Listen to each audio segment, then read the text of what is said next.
In the capital city between the Century Patriots and Legacy Sabres. The Patriots coming into tonight's game on a 3-game losing streak and looking to turn things around. Legacy hosting Century in their last home game of December. Less than a minute into the game, the Sabres getting some good offensive zone time. Carter Hound sends it into the corner. Beckham Presley McKay with the puck, wraps it around the net, and the Sabres are on the board first. We've seen him do that a lot this year. Sabres, Bo Raschke taking his turn, sends it to the right post, perfectly placed for Liam Streibel with the wide open shot. Streibel's one-timer puts the Sabres up 2 just over 2 minutes into the game. Century's Keaton Schulte would add one before having a hand in their second goal of the game, tapped in by Alex Schaufman for his first of 2 power play goals on the night. But Legacy closed the night on top with a final of 6-3.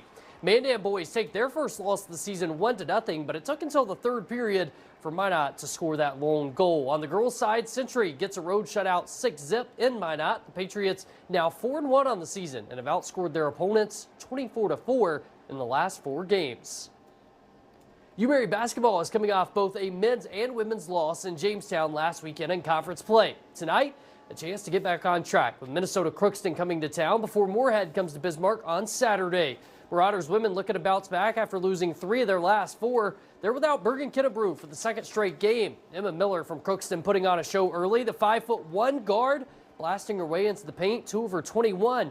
Marauders trying to capitalize on their size. Allison Udland bullying her way to the basket, part of a career-high 20-point game. She'd be one-upped by Emily Yaki, though, dropping in 6 3-pointers on 6 for 10 shooting from deep. But she also took advantage of the stat sheet with 4 rebounds, 3 assists on the night, leading the way with 22 points. The Marauders win 84-68, moving to 9-3 on the season. The men's team up double digits in the second half of a game that saw literally everything, including a fire alarm going off in the middle of it. That won't slow down Bismarck's Andre Austin, though. 1 of 11 Marauders to score on the stat sheet tonight. Second half surge was a big one for UMary, who started out 0 for 13 from 3 in the beginning of the game. They heat up late with Deshaun Boyes scoring 15 points. He was one of 3 guys in double digits for the Marauders. This time, Boyes dishing off an assist to Parker Brodina from Devil's Lake inside. Marauders snap a 3-game losing skid, 79-54. Jackson Ware led the team with 16 points and 8 boards. At first, it was a little sluggish. I feel like, as a team, we tend to come to the gates a little slow, and it kind of felt like that a bit at the start.